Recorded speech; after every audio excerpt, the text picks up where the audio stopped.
ನಮಸ್ಕಾರ. ನಾನು C V Gopalan taluk panchayat ಮಾಜಿ ಅಧ್ಯಕ್ಷರು.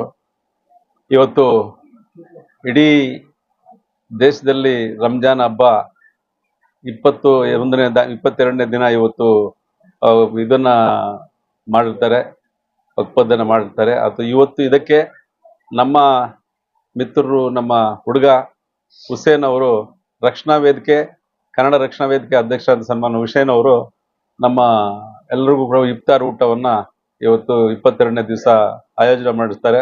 ಇದು ನಿಜವಾಗ್ಲೂ ನನಗೆ ಬಹಳ ಒಳ್ಳೆಯದು ಅನಿಸ್ತದೆ. ಯಾಕಂದ್ರೆ ದೇವ್ರು ಎಲ್ರಿಗೂ ಆ ಮನಸ್ಸು ಕೊಡಲ್ಲ.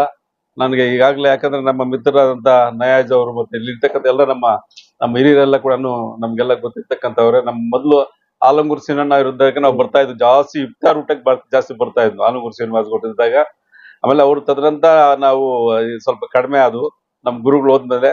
ಆದ್ರೆ ಇವತ್ತು ಹುಸೇನ್ ಅವರು ಬಹಳ ಎಲ್ಲಾ ಕಾರ್ಯಕ್ರಮಗಳಿಗೆ ಅಟೆಂಡ್ ಆಗಿ ಇವತ್ತು ಪಕ್ಷಾತೀತವಾಗಿ, ಜಾತ್ಯತೀತವಾಗಿ ಎಲ್ಲಾ ಸಮಾಜವನ್ನೆಲ್ಲ ಸಂಘ ಸಂಸ್ಥೆಗಳಿಗೆ ಕರೆದು ಇವತ್ತು ಇಫ್ತಾರ್ ಕೂಟವನ್ನ ಅವ್ರು ಎಲ್ಲರೂ ಕೂಡ ತಮ್ಮ ಜೊತೆಯಲ್ಲಿ ತಾವೆಲ್ಲ ಕೂಡ ಒಬ್ಬ ದೇವರ ಪೂಜೆ, ನಾವು ಶನಿವಾರ ಹಬ್ಬ ಆ ರೀತಿ ಮಾಡೋದು, ಅದಕ್ಕೂ ಹೆಚ್ಚಿಗೆ ನೀವೆಲ್ಲ ಕೂಡ ಆ ಹಬ್ಬದ ರೀತಿಯಲ್ಲಿ ಇವತ್ತು ಕಾರ್ಯಕ್ರಮ 22ನೇ ದಿವಸ ಮಾಡ್ಕೊಂಡು ಬಂದ್ರೆ ಎಲ್ರಿಗೂ ಕೂಡ ಊಟದ ವ್ಯವಸ್ಥೆಯನ್ನು ಮಾಡಿ ಏನು ಈ ರಂಜಾನ್ ಹಬ್ಬ ಇವತ್ತು ಬಹಳ ಅದ್ದೂರಿಂದ ಮಾಡ್ಕೊಂಡು ಬಂದು 2 ದಿವಸ 30ನೇ ತಾರೀಕಿನಲ್ಲಪ್ಪ 30, ನಮ್ದು ಕೂಡ ಯುಗಾದಿ ಹಬ್ಬ 30ನೇ ತಾರೀಕು ಇರ್ತದೆ.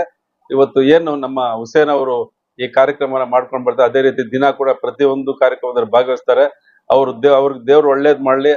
ಅವರು ಎಲ್ಲಾದ್ರಲ್ಲಿ ಬೆಳೆದು ಇವಾಗಲೇ ನಾವೆಲ್ಲ ಹೇಳ್ಕೊಂಡು ನಮ್ಮ ಹುಡುಗ ಬೆಳಿಲಿರಪ್ಪ ಅಂತ. ಆ ಹುಡುಗ ನಿಮ್ಗೆ ಆ ಕುಡ್ಮಲ್ ಗಣಪತಿ ಹಳ್ಳ ಆಂಜನೇಯ ಸ್ವಾಮಿ ಒಳ್ಳೇದ್ ಮಾಡಿ ಅವರು ಬಹಳ ಎತ್ತರಕ್ಕೆ ಬೆಳೀಲಿ ಅಂತ, ಈಗ ತಾಲೂಕು ಮಟ್ಟದಿಂದ ರಾಜ್ಯ ಮಟ್ಟ, ರಾಷ್ಟ್ರ ಮಟ್ಟವರೆಗೂ ಬೆಳೀಲಿ ಅಂತ ಆಶಯಿಸ್ತಾ ಏನ್ ಇವತ್ತು ರಂಜಾನ್ ಹಬ್ಬದ ಶುಭಾಶಯಗಳು ಮತ್ತು ಯುಗಾದಿ ಹಬ್ಬದ ಈ 2 ಹಬ್ಬಗಳನ್ನ ನಮ್ಮ ಎಲ್ಲಾ ಈ ಕರ್ನಾಟಕ ರಾಜ್ಯದ ಎಲ್ಲಾ ಸಮಸ್ತ ನಾಗರಿಕರ ಸಂಸ್ಥೆಗೆ ಎಲ್ರಿಗೂ ವಂದಿಸಿ ನನ್ನ ಮಾತನ್ನ ಮುಕ್ತಾಯ ಮಾಡ್ತೀನಿ. ಜೈ ಹಿಂದ್, ಜೈ ಕರ್ನಾಟಕ.